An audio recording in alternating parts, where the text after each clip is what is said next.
చిరంజీవి గారు ఇప్పుడు కొత్తగా యాక్ట్ చేస్తున్న మూవీ 'విశ్వంబర'. అయితే చిరంజీవి గారు ఈ 'విశ్వంబర' మూవీకి ముందు లాస్ట్ యాక్ట్ చేస్తున్న మూవీ 'బోలాశంకర్'. అయితే 'బోలాశంకర్' మూవీ రిలీజ్ అయ్యి 2 ఇయర్స్ అయిపోయింది.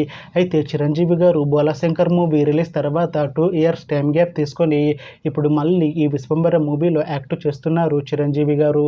చూడాలి చిరంజీవి గారికి ఈ 'విశ్వంబర' మూవీతో కూడా ఒక మంచి హిట్ తనకి వస్తుందా లేదా అనేది మనం ఈ 'విశ్వంబర' మూవీ రిలీజ్ అయ్యాక చూడాలి. అయితే 'విశ్వంబర' మూవీలో హీరోయిన్ గా యాక్ట్ చేస్తున్నారు మీనాక్షి చౌదరి గారు. అయితే మీనాక్షి చౌదరి గారు ఈ 'విశ్వంబర' మూవీకి ముందు లాస్ట్ యాక్ట్ చేసిన మూవీ 'సంక్రాంతికి వస్తున్నాం'. అయితే ఈ 'సంక్రాంతికి వస్తున్నాం' మూవీ ఈ మధ్య రిలీజ్ అయ్యి మంచి హిట్ అయింది. అయితే మీనాక్షి చౌదరి గారు ఈ 'సంక్రాంతికి వస్తున్నాం' మూవీ రిలీజ్ తర్వాత కాస్త టైం గ్యాప్ తీసుకొని ఇప్పుడు మళ్ళీ ఈ 'విశ్వంబర' మూవీలో యాక్ట్ చేస్తున్నారు మీనాక్షి చౌదరి గారు. చూడాలి మీనాక్షి చౌదరి గారికి ఈ 'విశ్వంబర' మూవీతో కూడా ఒక మంచి హిట్ తనకి వస్తుందా లేదా అనేది మనం ఈ 'విశ్వంబర' మూవీ రిలీజ్ అయ్యాక చూడాలి. అయితే ఈ 'విశ్వంబర' మూవీలో ఆషికా రంగనాథ్ గారు కూడా యాక్ట్ చేస్తున్నారు. అయితే ఆషికా రంగనాథ్ గారు ఈ 'విశ్వంబర' మూవీకి ముందు లాస్ట్ యాక్ట్ చేసిన మూవీ 'నాసామిరంగా'. అయితే 'నాసామిరంగా' మూవీ రిలీజ్ అయ్యి 1 ఇయర్ అయిపోయింది.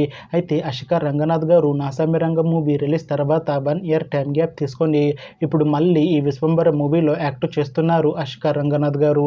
చూడాలి ఆషికా రంగనాథ్ గారికి ఈ 'విశ్వంబర' మూవీతో కూడా ఒక మంచి హిట్ తనకి వస్తుందా లేదా అనేది మనం ఈ 'విశ్వంబర' మూవీ రిలీజ్ అయ్యాక చూడాలి. అయితే 'విశ్వంబర' మూవీ టీం ఈ మధ్య ఒక చిన్న టీజర్ ని అలానే ఒక పాటని విడుదల చేసింది. అయితే వాటికి మంచి రెస్పాన్స్ వచ్చింది. అయితే ప్రస్తుతం 'విశ్వంబర' మూవీ టీం షూటింగ్ లో బిజీగా ఉన్నారు. అయితే ఈ 'విశ్వంబర' మూవీని ఈ అక్టోబర్ 18న రిలీజ్ చేసేలా ప్లాన్ చేస్తున్నారు మూవీ టీం. చూడాలి 'విశ్వంబర' మూవీ రిలీజ్ అయ్యాక మంచి హిట్ అవుతుందా లేదా అనేది మనం ఈ 'విశ్వంబర' మూవీ రిలీజ్ అయ్యాక చూడాలి. Thanks for watching this video friends. మీకు ఈ వీడియో నచ్చితే ఈ వీడియోని లైక్ చేయండి. ఇంకా ఇలాంటి మూవీ అప్డేట్స్ కోసం ఈ ఛానల్ని సబ్స్క్రైబ్ చేసుకోండి.